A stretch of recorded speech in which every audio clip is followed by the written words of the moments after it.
Praise the Lord. सबों को जय मसीह की। हम प्रभु यीशु मसीह के नाम से हम आप सबका स्वागत करते हैं assembly of God church Bokaro के लाइव वर्शिप आराधना में। और हम प्रभु परमेश्वर को हम धन्यवाद करते हैं क्योंकि हमारा प्रभु भला है, वो महान परमेश्वर है, वो जीवित परमेश्वर है और वो राज्य करता है। आमीन, हालेलुया। और प्रभु ने हम सबों को स्वस्थ रखा है, हम सबों को अच्छा रखा है, हमें चंगा रखा है, हमें अपने पंखों के नीचे हमें छुपा के रखा है। वो महान परमेश्वर जो हर समय हमारे संग और साथ रहता है। हालेलुया। आइए इस समय उस महान परमेश्वर की हम आराधना करेंगे। इस समय थोड़ी देर अपने मनों को हम स्थिर करें, अपने मनों को शांत करें और अपने जीवन को एक बार फिर से हम परमेश्वर के हवाले सौंप देंगे। आइए इस समय हम प्रार्थना के द्वारा इस आराधना को हम शुरू करेंगे। हम सब अपनी आंखों को बंद करेंगे। धन्यवाद धन्यवाद धन्यवाद करते हैं महान अनुग्रहकारी सामर्थी पिता परमेश्वर यहोवा। हम प्रभु यीशु मसीह के नाम से आपकी उपस्थिति में आते हैं। खुदावन परमेश्वर, आपके नाम को हम ऊंचा उठाते हैं प्रभु, आपके नाम को हम धन्य कहते हैं खुदावन परमेश्वर। और खुदावन परमेश्वर आपके महान नाम को पिता इस समय हम आदर और महिमा देते हैं खुदावन परमेश्वर। प्रभु जी इस समय इस रविवार के इस पवित्र दिन में परमेश्वर हम एक बार फिर से प्रभु आपके चरणों के निकट हम उपस्थित हुए हैं खुदावन परमेश्वर। आज की आराधना को प्रभु हम आपके हाथों में सौंपते हैं, आज के वचन को आपके हाथों में सौंपते हैं। होने दीजिए प्रभु जी ये समय खुदावन परमेश्वर हमारे लिए पिता परमेश्वर एक स्वर्गीय अनुभव का समय होने पाए पिता परमेश्वर। एक बार फिर से प्रभु हम आपके साथ जुड़ जाए पिता परमेश्वर। एक बार फिर से खुदावन परमेश्वर हम आपके साथ एक आत्मा हो जाए पिता परमेश्वर और हम आपके मुख को निहारे खुदावन परमेश्वर। आत्मा और सच्चाई के साथ परमेश्वर प्रभु जी हम एक बार फिर से आपको पुकार सके खुदावन परमेश्वर। आपके अनुग्रह को दीजिए पिता। इस समय जो कोई जहां कहीं से भी प्रभु हमारे साथ जुड़ रहे हैं और हमें देख रहे हैं प्रभु खुदा परमेश्वर, हर एक को आज आप छू लीजिए प्रभु, स्पर्श कीजिए प्रभु।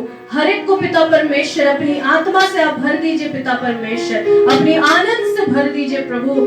इस संकट की घड़ी में, इस दुख के समय में परमेश्वर हम सबों को प्रभु आप अपने स्वर्ग शांति से भर दीजिए पिता।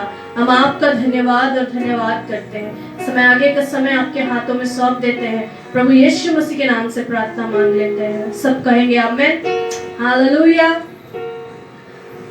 जबकि हम सब अपने घरों में इस समय हम पाए जाते हैं, परंतु हम जहां कहीं भी पाए जाते हैं हर समय हम परमेश्वर की आराधना करते रहे।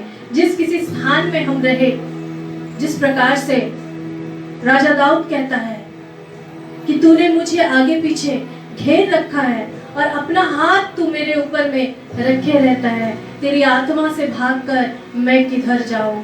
आकाश में चढ़ूं तो भी तू वहां है, अधोलोक में यदि मैं अपना बिछाना बिछाऊं तो भी तू वहां पर है। इस समय मेरे प्रियो, आइए हम जहां कहीं भी हैं उसी स्थान से हम परमेश्वर की आराधना करेंगे। इसमें आइए हम एक गीत को गाएं और आत्मा और सच्चाई के साथ में आइए हम प्रभु को इस समय पुकार उठे और परमेश्वर को हम धन्यवाद दें उसके उपकार के लिए, उसकी दया के लिए, क्योंकि हम मिट नहीं गए, हम मर नहीं गए। ये परमेश्वर का महाकरुणा का फल है और उसकी दया अमर है। आइए इस समय हम परमेश्वर की आराधना में जाएंगे।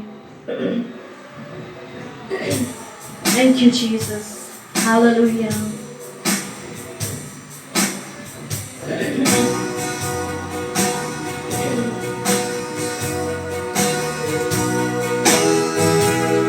We worship you, Lord. Hallelujah, Jesus.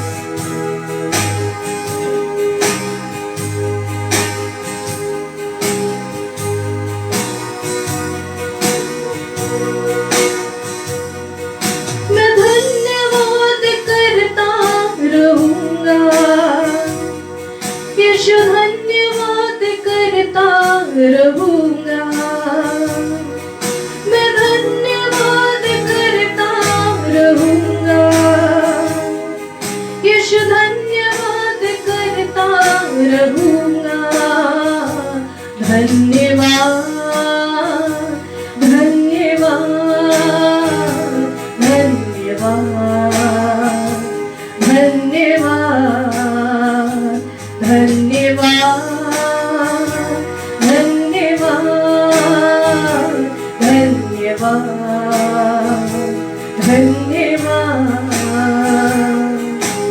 यीशु तेरे करीब आने से जिंदगी मेरी बदल गई।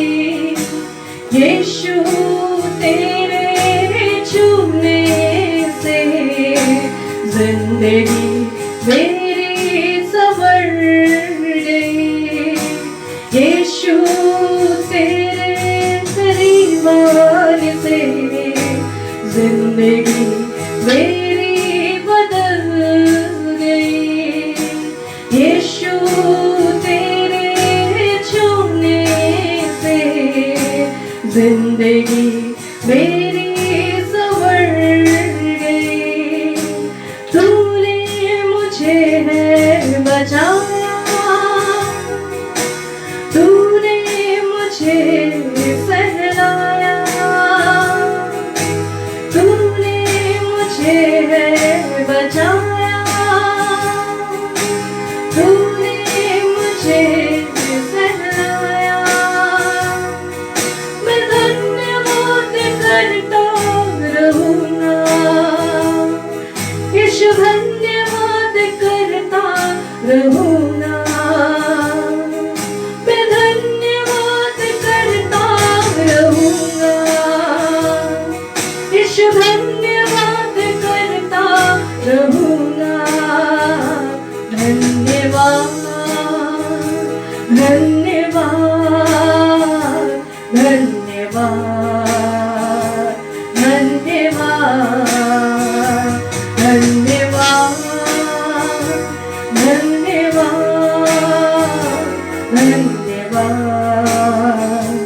धन्यवाद। Thank you Jesus, hallelujah. मैं अपने हृदय की गहराई से मैं प्रभु को पुकार उठे। हालेलुया, धन्यवाद हो प्रभु।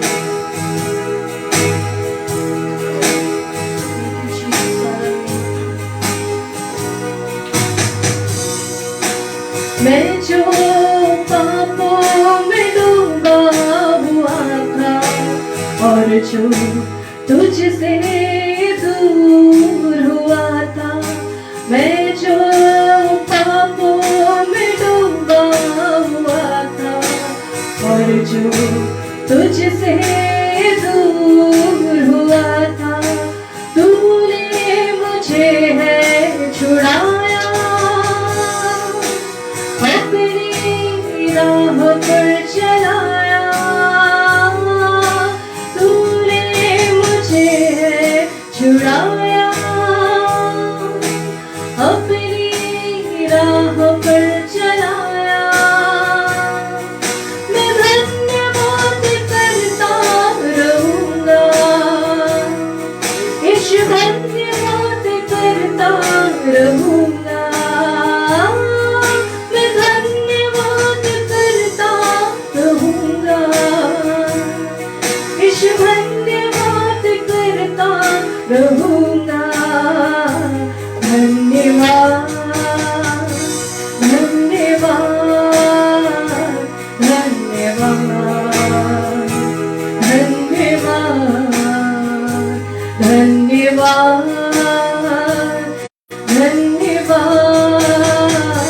धन्यवाद धन्यवाद।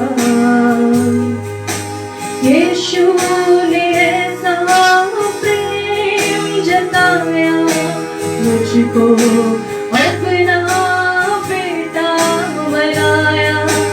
यीशु ने ऐसा प्रेम जताया, मुझको अपना बेटा बनाया। अपना लहू बहाया, जीवन नया दिलाया। अपना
प्रभु को धन्यवाद दे। धन्यवाद धन्यवाद धन्यवाद धन्यवाद धन्यवाद धन्यवाद। तो इस समय बोलेंगे धन्यवाद धन्यवाद धन्यवाद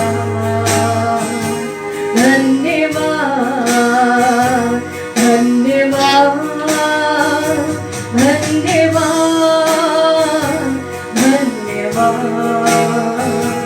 धन्यवाद हालेलुया। धन्यवाद हो प्रभु परमेश्वर। Thank you Jesus Lord, we worship you God, we worship you Lord. प्रभु हम आपकी आराधना करते हैं, आपकी स्तुति करते हैं खुदावंद परमेश्वर। Yes Lord, hallelujah hallelujah. धन्यवाद हो प्रभु, हम आपका धन्यवाद करते हैं खुदावंद परमेश्वर। ओ पिता परमेश्वर, हम आपका धन्यवाद करते हैं प्रभु। आपके हर एक उपकार के लिए हम आपका धन्यवाद करते हैं।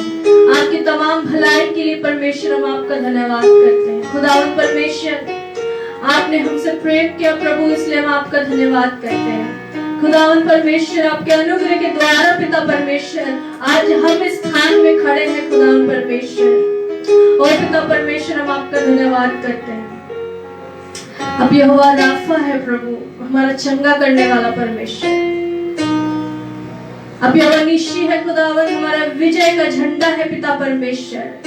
अब इम्मानुएल है प्रभु, हमारे साथ और संग रहने वाले परमेश्वर। इस संसार के अंत तक प्रभु आप हमारे साथ रहने वाला परमेश्वर है।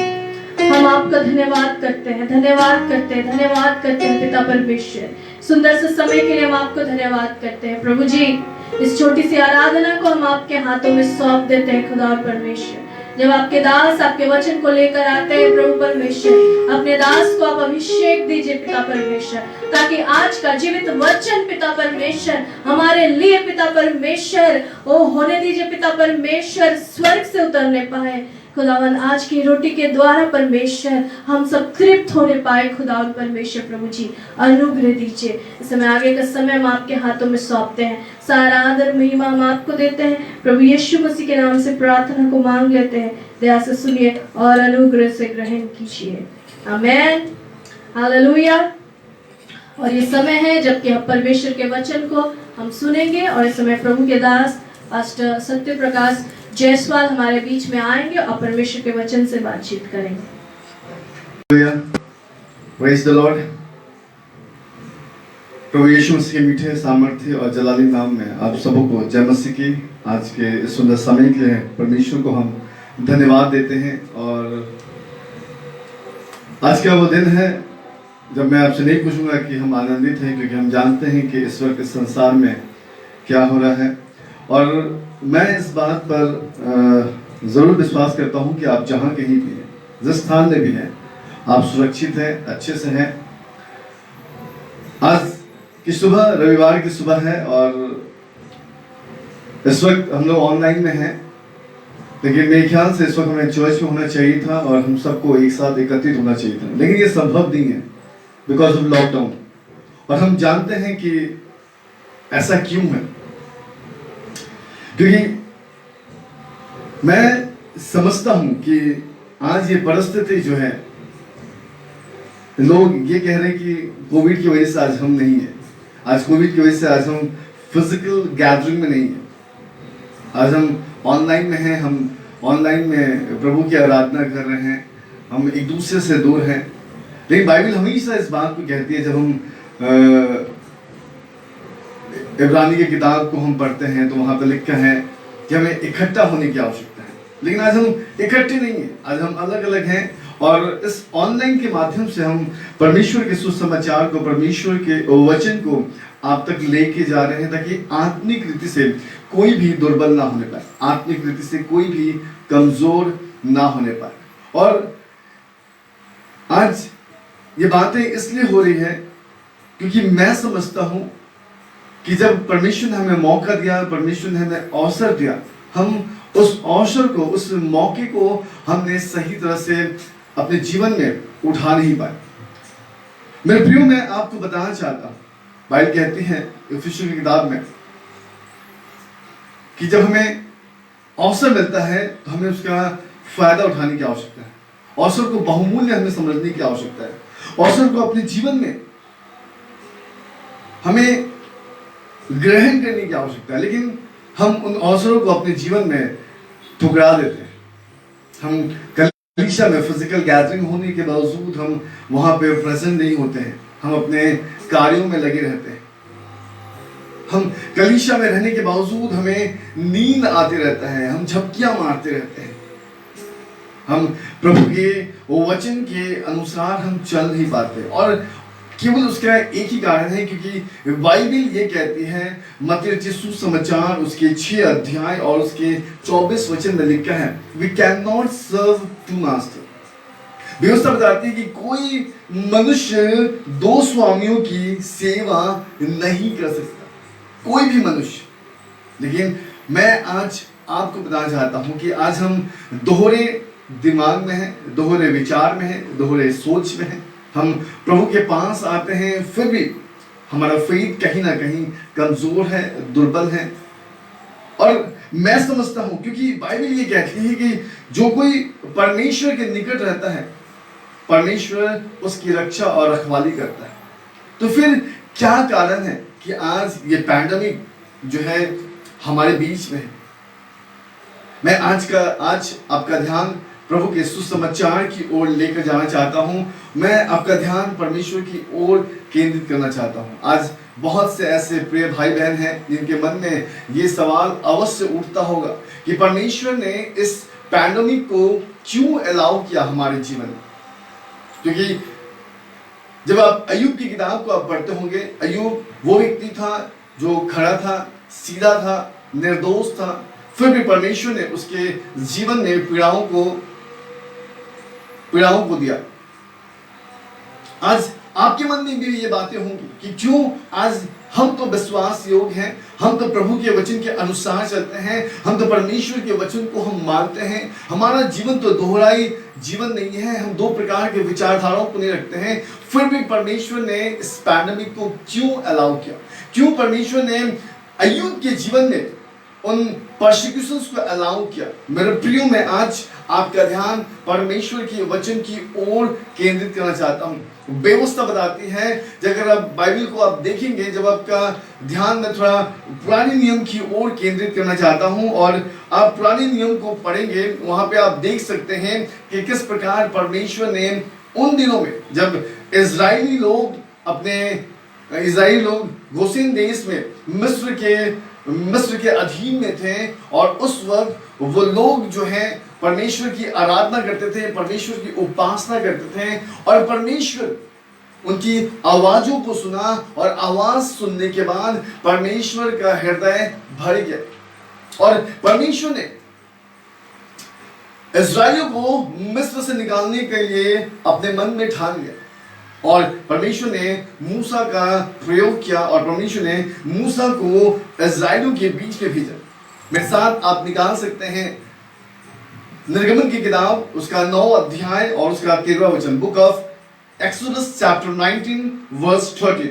और बाइबल यहां पे इस प्रकार से कहती है, जब आप 13वां वचन को पढ़ेंगे तो वहां पे लिखा है कि फिर यहोवा ने मूसा से कहा सवेरे उठकर फिरौन के सामने खड़े हो, और उससे कहा इब्रानियों का परमेश्वर यहोवा इस प्रकार कहता है कि मेरी प्रजा के लोगों को जाने दे कि मेरी उपासना करें। और 14 पद में लिखा है, 14 वर्स में लिखा है, नहीं तो अब की बार मैं तुझ पर और तेरे कर्मचारियों और तेरी प्रजा पर सब प्रकार की विपत्तियां डालूंगा, जिससे तू जान ले कि सारी पृथ्वी पर तेरे तुल्य कोई दूसरा नहीं है। बाइबल बताती है कि जब परमेश्वर ने उन समय में जब इज़राइली कष्ट में थे, विपदा में थे, संकट में थे, और उस परसिक्यूशन से परमेश्वर उनको बाहर निकालना चाहता था। मेरे प्रियो, मैं आज आपको बताना चाहता हूं, ठीक उसी प्रकार से आज हम कलीसियाओं में तो जाते हैं, हम परमेश्वर के भवन में जाते हैं, लेकिन कहीं ना कहीं हम परमेश्वर के राज्य में नहीं जा रहे। क्योंकि हम कलीसिया में जाते हैं, लोगों की आंखें झपती हैं, लोग अपना घड़ी देखते हैं कि कब पादरी साहब खुदा का कलाम बंद करेंगे और कब मैं अपने घर जाऊंगा, कब मैं मार्केट जाऊंगा, कब मैं शॉपिंग करने जाऊंगा। एक ही दिन रविवार है जब हमारे पास छुट्टी का दिन है, और इसी दिन में हम सारे कामों को करेंगे और हमारा ध्यान परमेश्वर के वचन की ओर नहीं होता। हम लगातार घड़ी की ओर निहारते हैं, हम उस वक्त अपनी आंखों को झपकाते हैं। मेरे प्रियो, मैं आज आपको बताना चाहता हूं, बाइबल इस बात की पुष्टि करती है, बाइबल ये कहती है कि उन दिनों में परमेश्वर ने अपने सामर्थ को प्रकट किया, न केवल मिस्रियों के ऊपर में बल्कि इज़राइलियों के ऊपर में भी। जब आप 16 पद को पढ़ेंगे तो वहां पे प्रभु के वचन में लिखा है, परंतु सचमुच मैं इस कारण तुझे बनाए रखा कि तुझे अपना सामर्थ दिखाऊं और अपना नाम सारी पृथ्वी पर प्रसिद्ध करूं। मेरे प्रियो, मैं आज आपको बताना चाहता हूं कि आज ये पैंडेमिक, क्योंकि इस पैंडेमिक में बहुत लोग जा रहे हैं, लगातार लोगों के प्राण जा रहे हैं, लगातार संख्याएं बढ़ते जा रही हैं, हवाओं की कमी हो रही है, ऑक्सीजन, लोगों को पर्याप्त ऑक्सीजन नहीं मिल पा रहा है, लोग आज बाहर बिलख रहे हैं, खिलखिला रहे हैं, लोग भाग रहे हैं वैक्सीन लेने के लिए कि कहीं ना कहीं वैक्सीन ले लें तो शायद इस कोविड से बच जाए। मेरे प्रियो, मैं आज एक बार फिर से आपको परमेश्वर का वचन याद दिलाना चाहता हूं कि जो शरीर को नाश करता है हमें उससे भयभीत होने की आवश्यकता नहीं, लेकिन जो शरीर और आत्मा को नाश करता है हमें उससे भयभीत होने की आवश्यकता है। ये पैंडेमिक, ये माहौल इसलिए बना है ताकि हम फिर से खुदा के सम्मुख आए, पश्चाताप के साथ परमेश्वर के पास आए, पश्चाताप के हृदय के साथ हम खुदा को पुकारें, अपने अपने पापों का अंगीकार करें, अपने जीवन को हम परमेश्वर के नजदीक लेके आए। क्योंकि इन दिनों में परमेश्वर ये परिस्थितियां इसलिए अलाउ करता है कि वो हमें इस बात को सिखा सके कि आज हमारी आत्मिक जीवन कितना कमजोर है, आज हम फेथ में हम कितने कमजोर हैं कि जैसे ही हमारे जीवन में थोड़ी सी संकटें आती हैं हम बिलखने लगते हैं, हम परेशान होने लगते हैं और हमारा दिमाग काम नहीं करता, हम प्रार्थना नहीं कर पाते, हम बाइबल नहीं पढ़ पाते और हम परमेश्वर से कहीं ना कहीं दूर होते चले जा रहे हैं। मेरे प्रियो, मैं आज आपको परमेश्वर के वचन से उत्साहित करना चाहता हूं। व्यवस्था बताती है कि उन दिनों में जब परमेश्वर ने इज़राइलियों के बीच में अपने सामर्थ को दिखाया, जो 16 पद में लिखा है, परंतु सचमुच मैं इस कारण तुझे बनाए रखा कि तुझे अपना सामर्थ दिखाऊं और अपना नाम सारी पृथ्वी पर प्रसिद्ध करूं। परमेश्वर ने आज हमें इसलिए बनाए रखा है, आज हम इसलिए ऑनलाइन में जुड़ पा रहे हैं, आज परमेश्वर ने इसलिए हमें बनाए रखा है कि हम परमेश्वर की उस सामर्थ को देखें जहां पे लोग नष्ट हो रहे हैं, उनके प्राण जा रहे हैं, कोविड से ग्रसित हो रहे हैं, लेकिन खुदा ने अपने सामर्थ से हमें बना के रखा है ताकि सारी पृथ्वी पर उसका नाम प्रसिद्ध होने पाए। हालेलुया, बोले यीशु प्रभु की जय। मेरे प्रियो, मैं आज आपको बताना चाहता हूं, आज हमें आवश्यकता है कि जिस प्रकार परमेश्वर ने आज्ञाओं के द्वारा इज़राइलियों को बचा लिया, आज हमें आवश्यकता है उसी प्रकार हम परमेश्वर के वचन के प्रति हम आज्ञाकारिता बन जाए। क्योंकि उन दिनों में जब गोशन देश से होते हुए परमेश्वर मिस्र में प्रवेश करने वाला था, बाइबल बताती है परमेश्वर ने इज़राइलियों को ये आज्ञा दिया था कि तुम्हारे घर के चौखट के ऊपर एक चिन्ह होने की आवश्यकता है।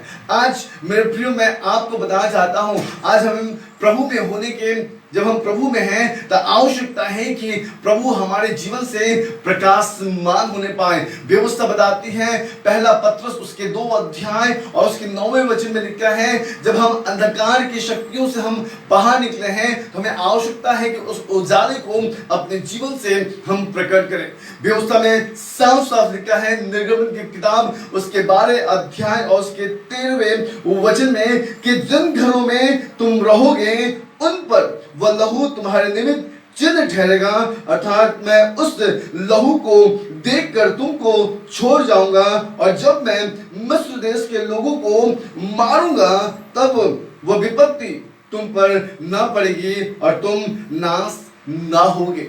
याद रखिए, आज इस पैंडेमिक के समय में आज हम में से हर एक को इस बात को देखने की आवश्यकता है कि क्या अभी भी वी आर डबल माइंडेड, क्या आज भी हम उस दोहरे मन से, दोहरे विचार से, दोहरे सोच से चल रहे हैं कि आज हम प्रभु यीशु मसीह के लहू में वाकई में हम छिपे हुए हैं। आज यीशु मसीह का लहू हमें प्रोटेक्ट करने के लिए सामर्थ्य है। मेरे प्रियो, आज मैं आपको बताना चाहता हूं, व्यवस्था बताती है निर्गमन की किताब उसका 15 अध्याय और उसके 26 वचन में लिखा है कि यदि तू अपने परमेश्वर यहोवा का वचन तन मन से सुने और जो उसकी दृष्टि में ठीक है वही करे और उसकी आज्ञाओं पर कान लगाए और उसकी सब विधियों को माने, तो जिन रोगों को मैंने मिस्रियों पर भेजा है उनमें से एक भी तुझ पर ना भेजूंगा, क्योंकि मैं तुम्हारा चंगा करने वाला यहोवा हूं। भाई कहती है कि मैं तुम्हारा चंगा करने वाला यहोवा हूं। आज हम उस परमेश्वर की आराधना करते हैं जो ये कहता है कि यदि हम परमेश्वर यहोवा का वचन तन मन से सुने। ध्यान दीजिए, हमारे पास ये व्यवस्था है और बाइबल बताती है कि हम इन व्यवस्थाओं को, पुराने नियम के हर एक वचन को अपने जीवन में एक दृष्टांत के रूप में लें, ताकि हम इस बात को समझ जाएं कि जो गलतियां उन दिनों में हुई थी आज उस गलतियों को हम ना दोहराएं। आप पढ़ सकते हैं इब्रानी की किताब उसके 10वें अध्याय में लिखा है कि जिस प्रकार से उन दिनों में इस्राएलियों ने जब मूसा का बपतिस्मा लेने के बाद भी उन्होंने अपना मन नहीं फिराया, बहुत से लोग थे जो जंगल में ढेर हो गए। अगर आज हम परमेश्वर के वचन को सुन रहे हैं, अगर आज हम परमेश्वर के वचन को समझ रहे हैं, अगर आज हमने परमेश्वर के वचन की ओर अपना ध्यान लगाया है, तो मैं आज ही आपको बताना चाहता हूं कि हमारा मन परिवर्तन होने की आवश्यकता है। हमें केवल खुदावंद यीशु मसीह के पास आने की आवश्यकता है, हमें यीशु मसीह के ऊपर निर्भर होने की आवश्यकता है, ना कि हम यीशु से दूर जाएं, अपने विचारों में रहें, अपने विचारों की बातों में हम फंसे हुए रहें। क्योंकि व्यवस्था बताती है, नीति वचन के 3 अध्याय उसके 5वें और 6वें वचन में लिखा है कि अपने समझ का सहारा ना लेना, बल्कि संपूर्ण रीति से यहोवा पर भरोसा करना और उसी को स्मरण करके सारे काम करना, तो तेरे टेढ़े मार्ग भी सीधे हो जाएंगे। आज मैं आपको बताना चाहता हूं, इस पैंडेमिक में आप अपने सोच मत रखिए, अपने विचारों को मत देखिए, लेकिन आज आपको प्रभु यीशु मसीह के निकट आने की आवश्यकता है। भजन संगीता उसका 91 अध्याय Psalm chapter 91 verse 1 में परमेश्वर का वचन इस प्रकार से कहता है, Psalm 91 verse 1, जो प्रधान के छाए हुए स्थान में बैठे हैं वह सर्वशक्तिमान की छाए में ठिकाना पाएगा। आज हमें आवश्यकता है कि हम खुदावंद यीशु मसीह के सम्मुख आए। व्यवस्था बताती है वो कल और आज और युगानुयुग एक समान है। यदि तू अपने परमेश्वर यहोवा का वचन तन मन से सुने और जो उसकी दृष्टि में ठीक है वही करे और उसकी आज्ञाओं पर कान लगाए और उसकी सब विधियों को माने, तो जितने रोग मैंने मिस्रियों पर भेजे हैं उनमें से एक भी तुझ पर ना भेजूंगा, क्योंकि मैं तुम्हारा चंगा करने वाला परमेश्वर हूं। मेरे प्रियो, मैं आज आपको बताना चाहता हूं, बाइबल बताती है, परमेश्वर का वचन कहता है कि परमेश्वर ने अपने लोगों को आज्ञा उल्लंघन करने के परिणाम के बारे में चेतावनी भी दी है, और जिसमें ये भी शामिल है कि हमारे जीवन में उन आज्ञाओं के ना मानने के द्वारा, अर्थात आज्ञा उल्लंघन करने के द्वारा हमारे जीवन में विपत्तियां भी शामिल है। क्योंकि केवल हम इस बात को ये ना समझें कि हम प्रभु यीशु मसीह में आ गए हैं और कलीसिया जाते हैं, लेकिन मैं आज आपको बताना चाहता हूं, हमें इस बात को समझने की आवश्यकता है कि क्या हम सचमुच उसके राज में जा रहे हैं कि नहीं। क्योंकि परमेश्वर ने अपने लोगों को आज्ञा का उल्लंघन करने के परिणाम स्वरूप उसने हमारे जीवन में विपत्तियां भी शामिल की है। मैं आपका ध्यान परमेश्वर की वचन की ओर ले जाना चाहता हूं ताकि आप इस बात को अच्छी रीति से समझें। मेरे साथ आप खोल सकते हैं लय व्यवस्था की किताब उसके 26 अध्याय, book of Leviticus chapter 26 and verse 21, और वहां पे प्रभु के वचन में कुछ इस प्रकार से लिखा है, यदि तुम मेरे विरुद्ध चलते ही रहो और मेरा कहना ना मानो, तो मैं तुम्हारे पापों के अनुसार तुम्हारे ऊपर और 7 गुना संकट डालूंगा।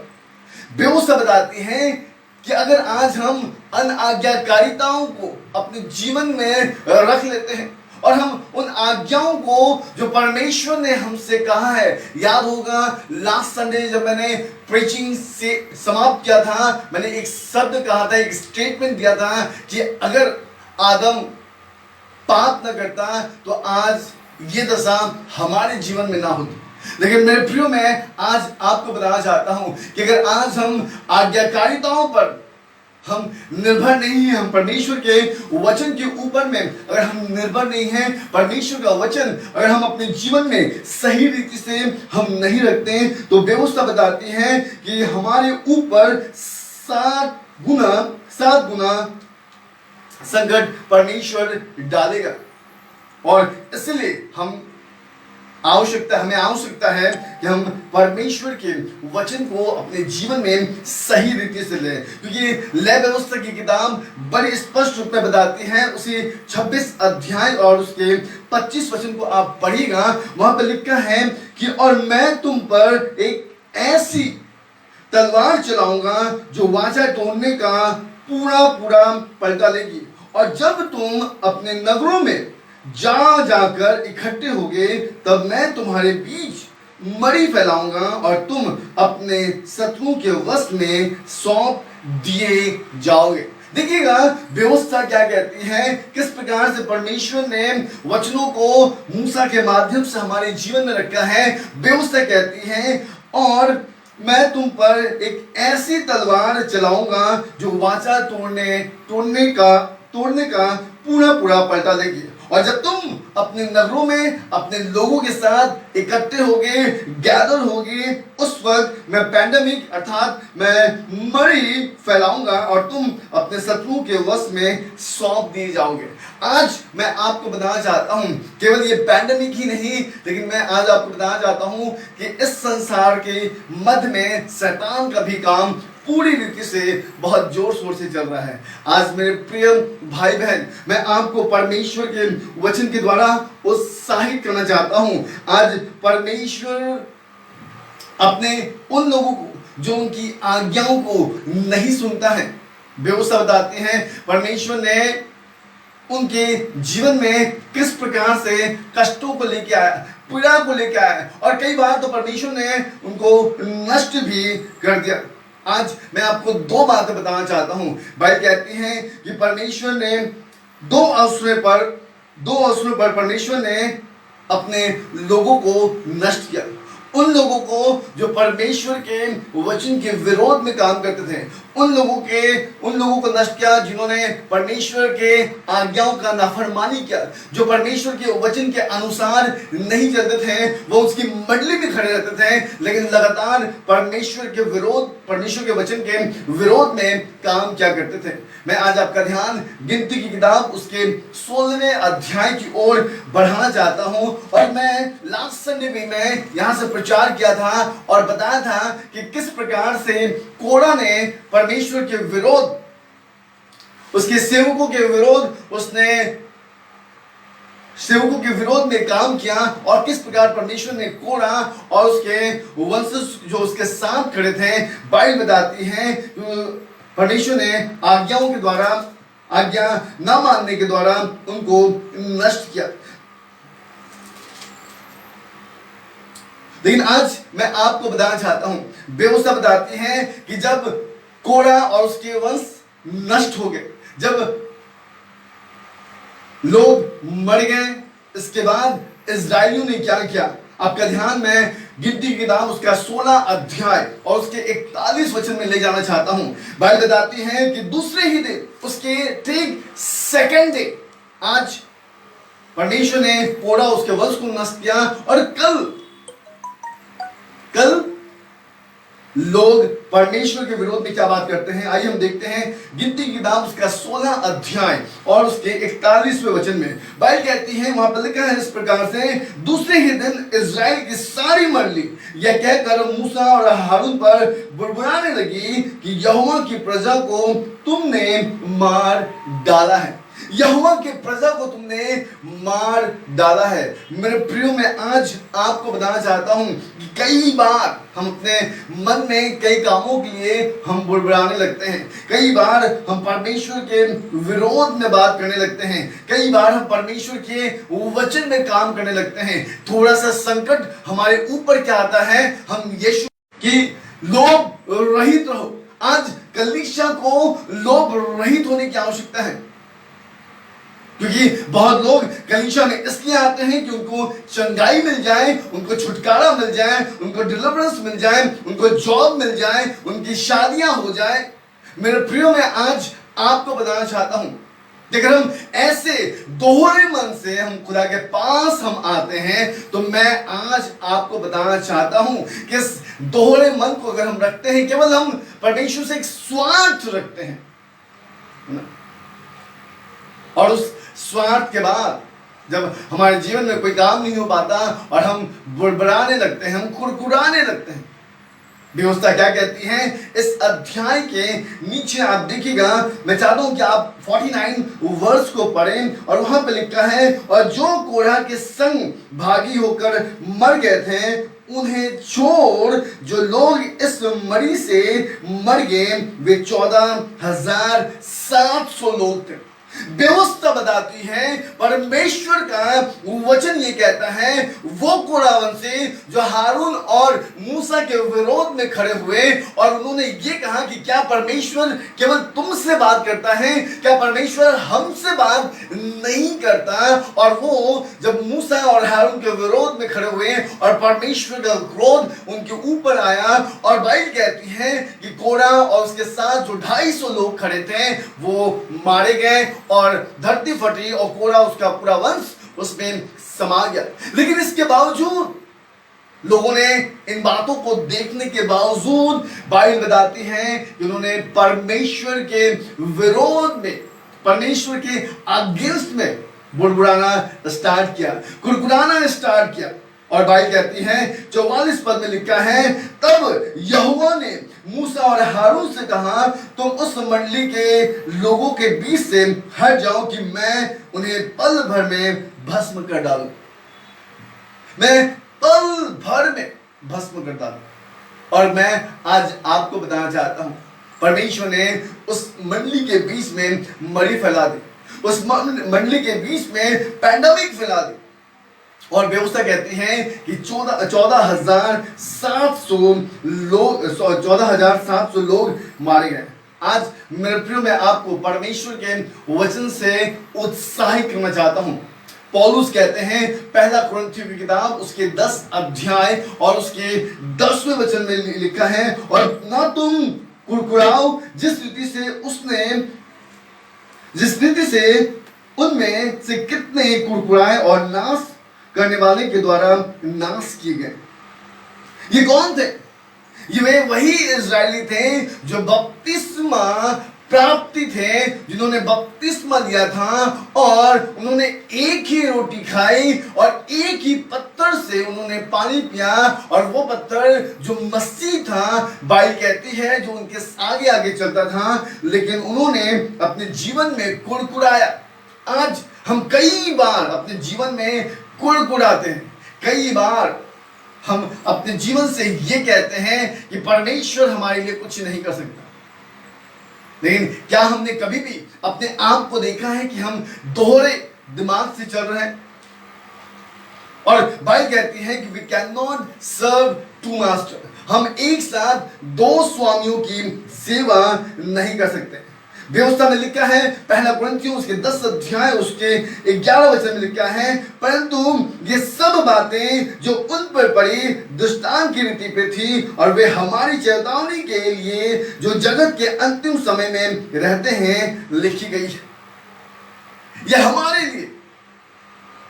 तो ये आज मन में ये बात तो अवश्य उठता है, अरे ये पैंडेमिक है और ये क्यों पैंडेमिक को परमेश्वर ने अलाउ किया, और तुरंत हमारा दिमाग उधर जाता है मत्ती की ओर, उसके 24 अध्याय की ओर, और हम तुरंत सोचते लगते हैं अरे अंत का दिन आ गया है।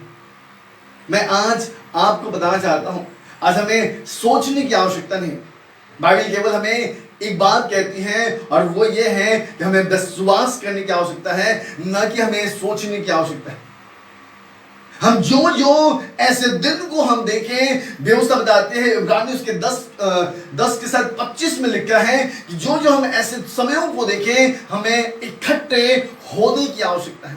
लेकिन आज आप देखिए, हमारे दोहरे विचार के द्वारा, हमारे दोहरे मानसिकता की वजह से, हमारे दोहरे हृदय में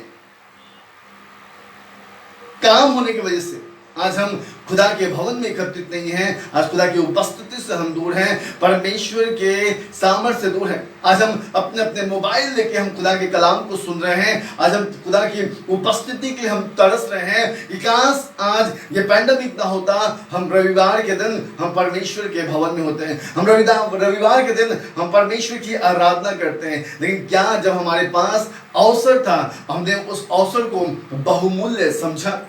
अगर नहीं समझा है तो मैं आज आपको चेतावनी देना चाहता हूं, परमेश्वर के वचन से उत्साहित करना चाहता हूं, क्योंकि मैंने आपको पहली बताया कि परमेश्वर ने 2 प्रकार से लोगों को नष्ट किया है। चलिए एक वचन और निकालिएगा, book of Numbers chapter 25 verse 9। गिनती की किताब उसके 25 अध्याय और उसके 9 वचन को हमारे लिए आप निकालिए और पढ़िए। वहां पर लिखा है, और मरी से 24,000 मनुष्य मर गए। मरी से 24,000। ये कौन लोग थे जो मरी से 24,000 लोग मर गए? व्यवस्था कहती है इस्राएल का व्यभिचारी बन जाना। आइए हम पढ़ेंगे गिनती की किताब उसके 25 अध्याय और उसके पहले वचन को। और वहां पे लिखा है, इस्राएली सितिम में रहते थे और वे लोग मोआबी लड़कियों के संग कुकर्म करने लगे थे। आज आप देखिए, क्या आज कलीसिया व्यभिचार नहीं है, व्यभिचारी नहीं है? आज कलीसिया का मानसिकता जो है दोहरे मन का है।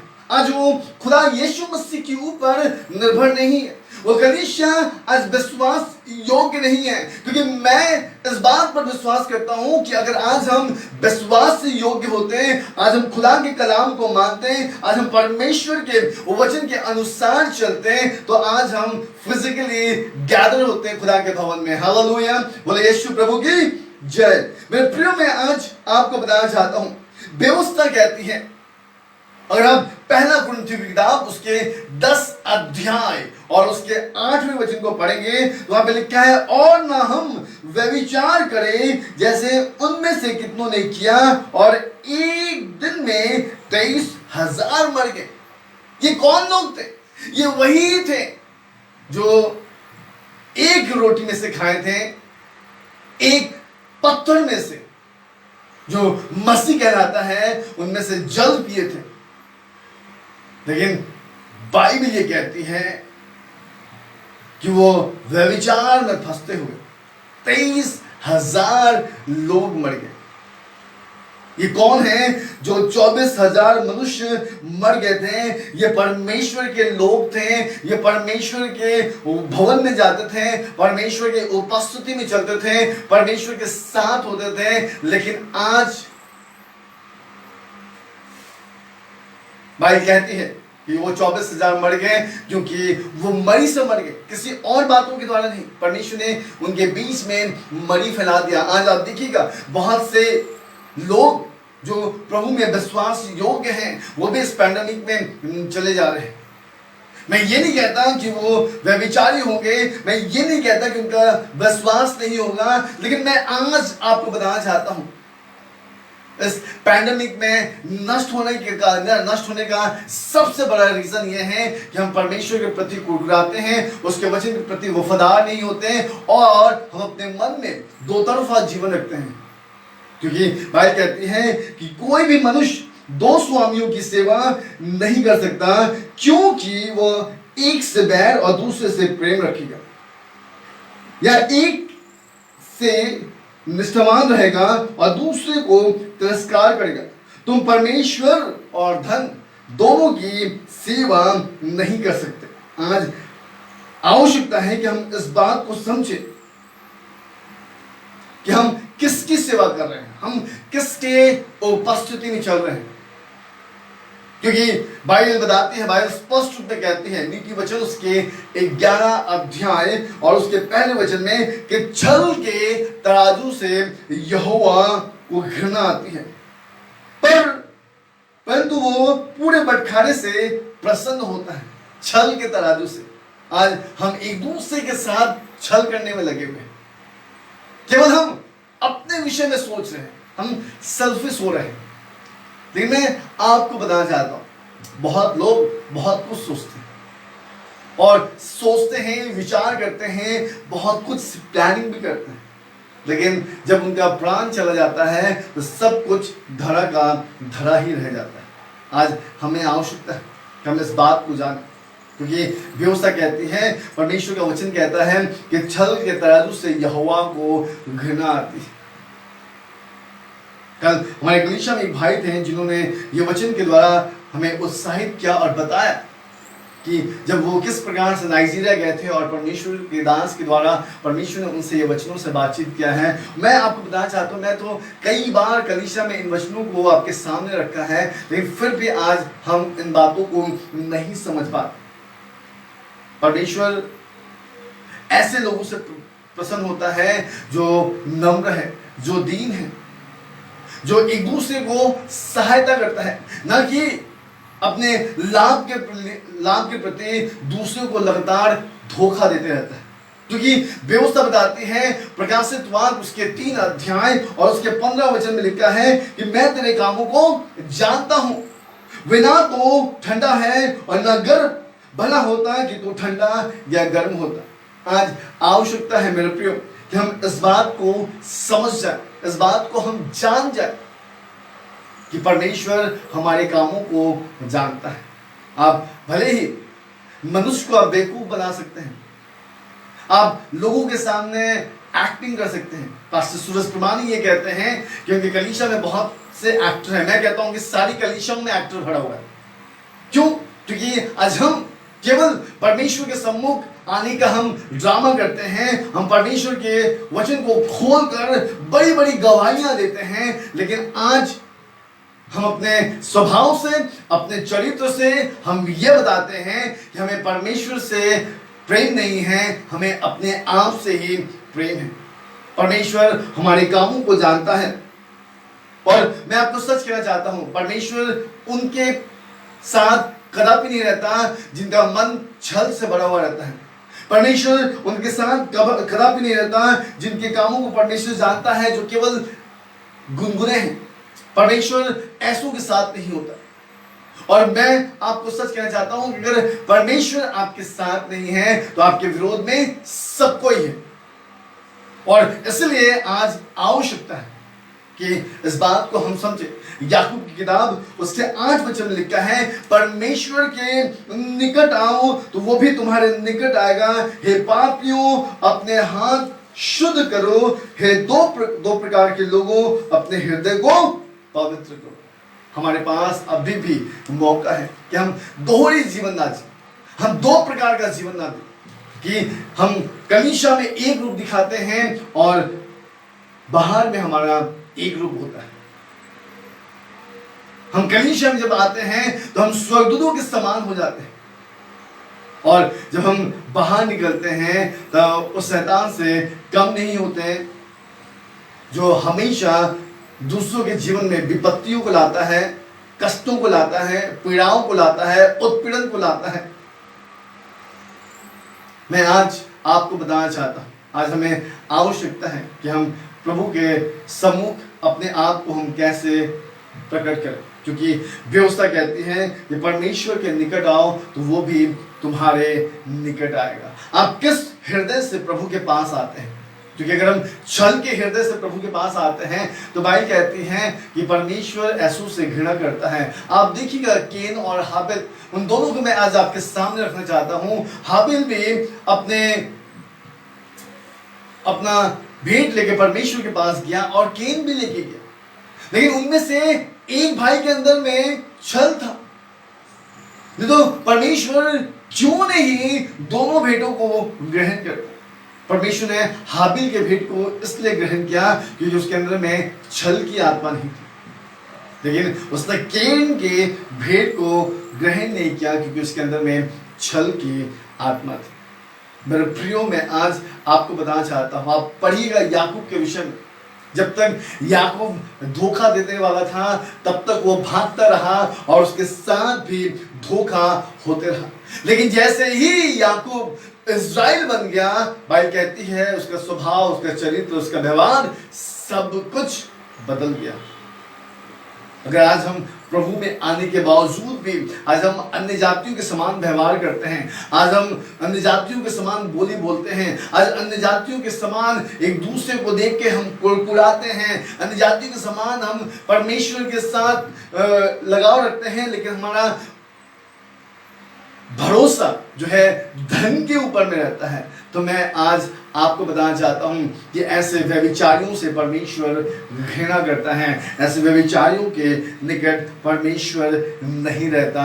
आज आवश्यकता है मेरे प्रियो, आज आवश्यकता है मेरे कलीसियाओं कि हम परमेश्वर के वचन को सुनकर हम प्रभु के निकट आए। मैं बहुत जल्द समाप्त करूंगा, केवल 2-3 वचन आपके सामने और रखना चाहता हूं। आई मेरे साथ निकालिएगा जकरिया की पुस्तक, उसका 1 अध्याय, छोटे नबी जकरिया की पुस्तक, उसका 1 अध्याय और उसकी 3 वचन को हम लोग पढ़ेंगे।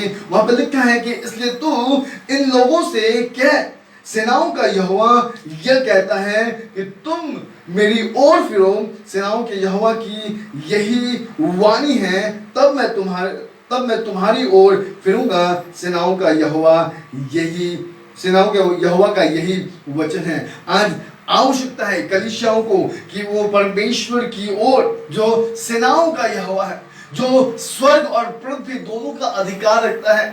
बाइबल कहती है स्वर्ग जिसका सिंहासन है और पृथ्वी जिसकी पांव की चौकी है।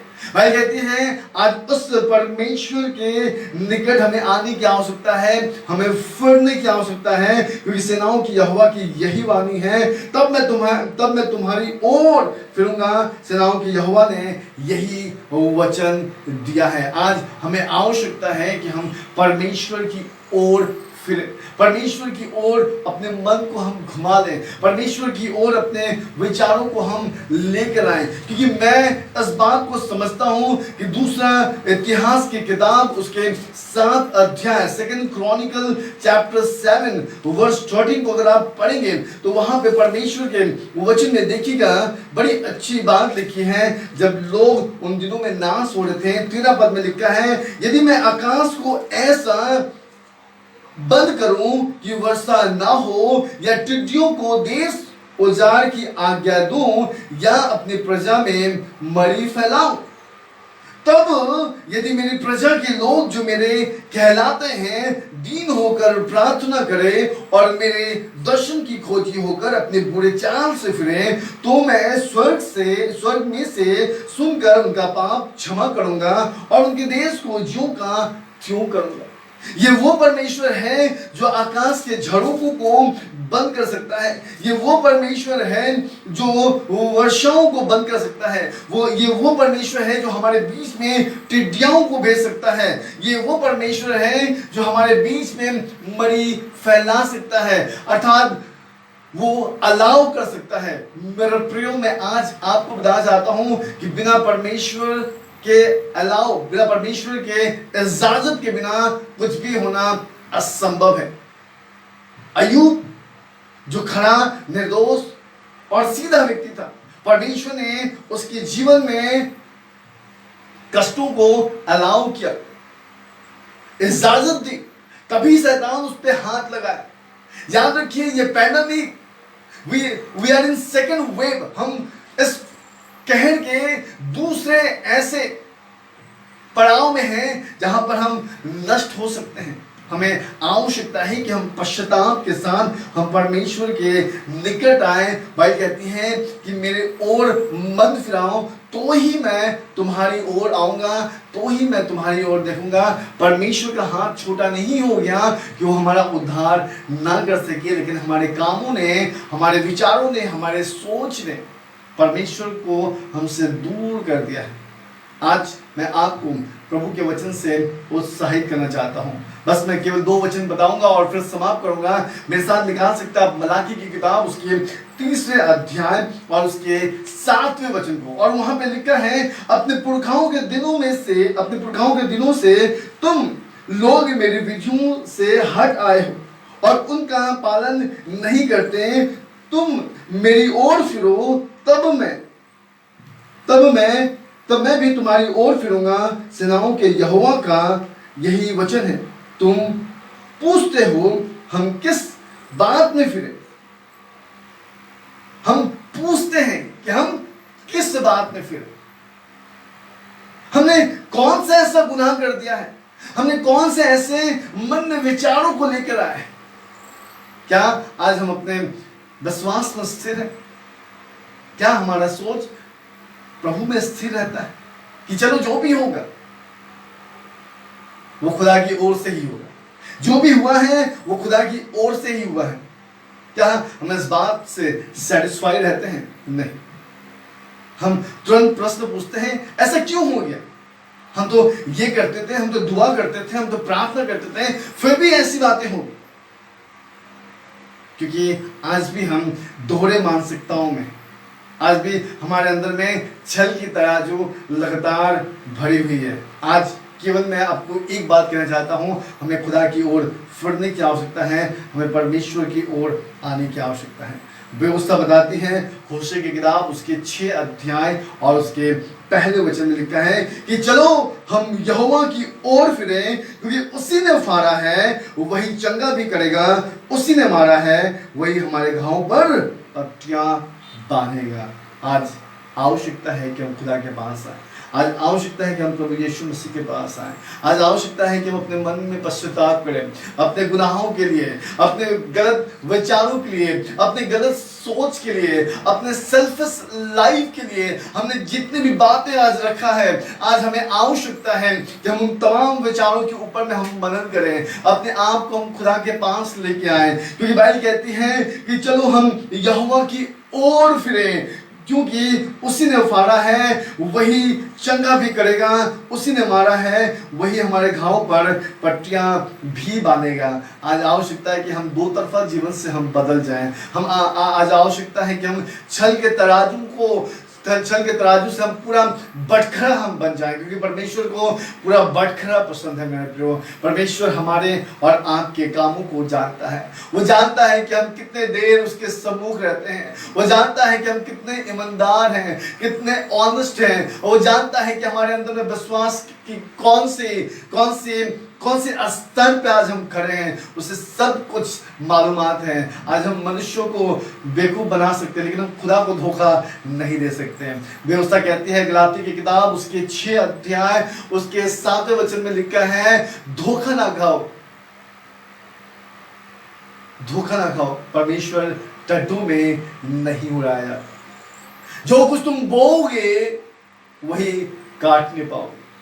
आज हम किस प्रकार से अपने मन में विचारों को हम बो रहे हैं, किस प्रकार से आज हम परमेश्वर की उपस्थिति से हटकर हम किसी और ही उपस्थिति में समय व्यतीत कर रहे हैं, किस प्रकार से आज हम खुदा का हम तिरस्कार कर रहे हैं। मेरे प्रियो, मैं आज आपको बताना चाहता हूं,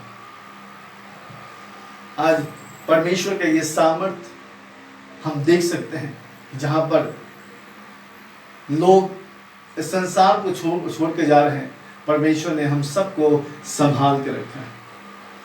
हालेलुया। आइए हम प्रार्थना में जाएं और परमेश्वर को महिमा दें। थैंक यू जीसस, धन्यवाद पवित्र परमेश्वर। प्रभु, हम आपके नाम की स्तुति और आपकी प्रशंसा करते हैं। हम धन्यवाद करते हैं प्रभु इस सुंदर समय के लिए पिता। प्रभु हम जानते हैं प्रभु कि आज हम इस अंधकार के समय में हैं प्रभु, जहां पर पिता मृत्यु लोगों के ऊपर में हावी हो रही है प्रभु, लेकिन इसके बावजूद प्रभु आपका अनुग्रह, आपकी दया और आपका प्रेम हम सब के ऊपर में है पिता। प्रभु मैं चाहता हूं कि आज अपने स्वर्गीय हाथों को आप बढ़ाकर परमेश्वर हर एक के जीवन को आप स्पर्श करें। जो लोग बीमार हैं, जो लोग इस पैंडेमिक के शिकार हो गए हैं, जिनके शरीर में ऑक्सीजन की कमी है, प्रभु आप उनको स्पर्श करें। क्योंकि बाइबल कहती है प्रभु कि आपका योजना प्रभु हानि की नहीं परंतु लाभ की है। Your plan is for prosper not to harm O God. प्रभु आज हम प्रार्थना करते हैं यीशु मसीह के नाम से प्रभु, असेंबली ऑफ गॉड चर्च की कलीसिया के ऊपर में प्रभु आपका अनुग्रह होने पाए। प्रभु पिता हम प्रार्थना करते हैं कि जितने भी लोग आज इस वचन को देखें, सुने, रिकॉर्डिंग के बाद भी प्रभु हम प्रार्थना करते हैं कि इन वचनों के द्वारा आप हर एक के मन को, हर एक के विचारों को आप बदले, ताकि प्रभु हमारा मन दो तरफा ना होने पाए, लेकिन हम अपने संपूर्ण हृदय से हम आपके पास आने पाए, क्योंकि हम जानते हैं प्रभु कि आप कल और आज और युगानुयुग एक समान है। प्रभु पिता हम आपका धन्यवाद करते हैं और इस वक्त प्रभु हर एक को हम आपके हाथों में समर्पित करते हुए इस प्रार्थना को उद्धार करता प्रभु यीशु मसीह के नाम से मांगते हैं। सुनिए और स्वर्गराज में ग्रहण कीजिए। आमीन आमीन। सबको जय मसीह की।